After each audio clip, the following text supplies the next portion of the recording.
It has been said that never be in the presence of greatness and fail to celebrate greatness. How many know you're in the presence of greatness?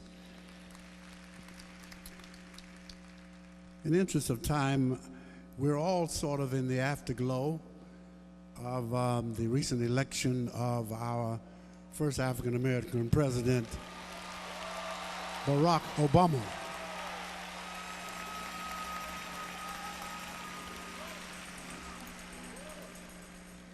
And why don't you just turn to your neighbor and tell your neighbor, I knew it was going to happen. You must be a prophet. Come on, tell him you must be a prophet. I used to work with a gentleman and he would say, I knew it was going to happen eventually. Eventually. A couple of weeks ago, a young lady who is a member of our church left on my desk a coloring book.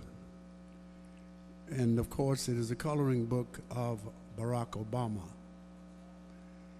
And I was impressed by it. It lay there perhaps for a whole week before I had time to stop from my travels to take a real look at it. And once I sat and settled down and looked it over, I said, I got to get in touch with this man. She said, he's my brother. So we made an appointment for him to come to my office, and I sat with him. But when he came to the office, he brought with him a mural. Now, I had in mind of just talking to him about this coloring book. It's a coloring book about Obama. And, of course, I had in mind of offering the book on my television program and talked to him about that. But he brought with him a mural of Obama. This is a week or two before the election. And when he unveiled the mural to me, I was just blown away. I was so impressed. And he explained to me that there were various denominations that wanted really this official, nationally, internationally unveiling of this mural to take place in their conventions.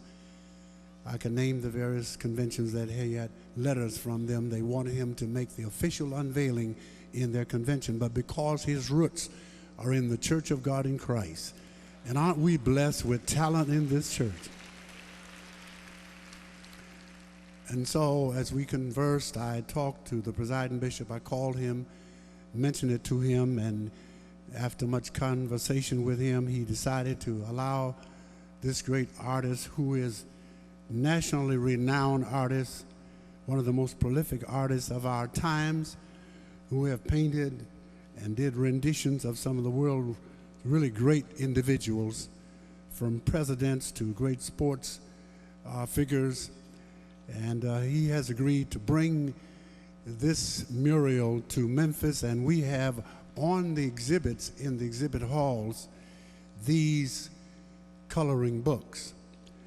Isn't it a wonderful thing for our children to once in a lifetime have a coloring book with the first black president of the United States? Isn't that wonderful? I am speaking about Brother Curtis Lee Lewis. Brother Lewis, will you come at this time? And the Church of God in Christ, this book is not available and will not be available anywhere in the world until after this meeting closes. You will be the first group in the world to see this mural, and this mural, this montage, was actually painted by him on canvas many, many weeks and months before Obama became president. I could even go as far as to say it's a prophetic painting because it was painted before it actually took place. And I'm just proud that it's being unveiled for the first time worldwide at the Church of God in Christ International Holy Convocation. Come on, let me hear somebody.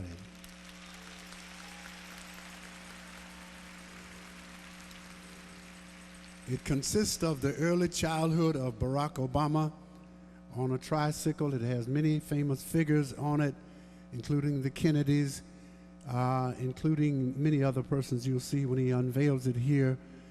And certainly you'll be able to get this down at the Cook Convention Center.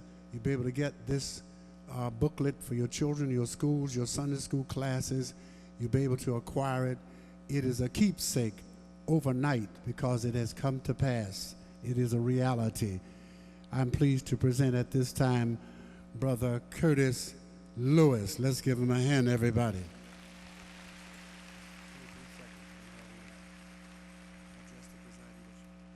I'd like to give honor to God and to the presiding bishop, Bishop Blake. And I'd like to thank him for co-signing this project. But I'd like to thank Bishop Brooks for making this thing happen. You know, I was given a chance to unveil this many different places. But when me and Bishop Brooks got to talking, I realized, even though we were invited to even come to the celebration in Chicago, but I realized to come to the Church of God in Christ down in Memphis.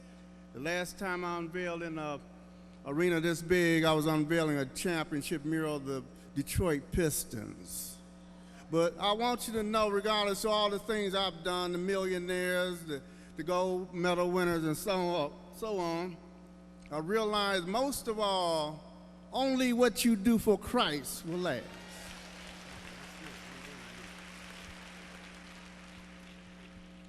And I'm getting ready to unveil this, but I want you to understand this.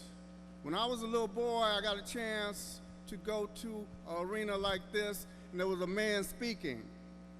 I was too young to realize everything he said, but he did say 4 words that followed me. And those words was, "I have a dream." Dr. Martin Luther King. I did not understand that dream, but it caused me to start dreaming ever since.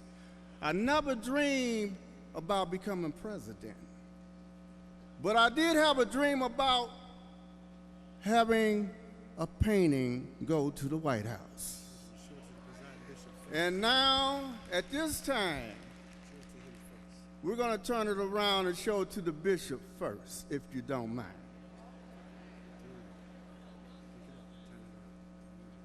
We're going to unveil history. This is the unveiling, the first unveiling of the first black president of the United States, Barack Obama.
Can I hear somebody say the audacity of change?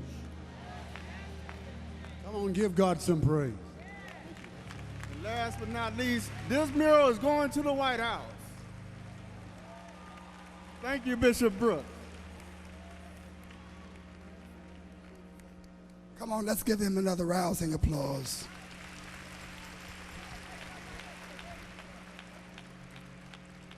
I'd like quickly for Mr. Paul Light to come and stand with me, please.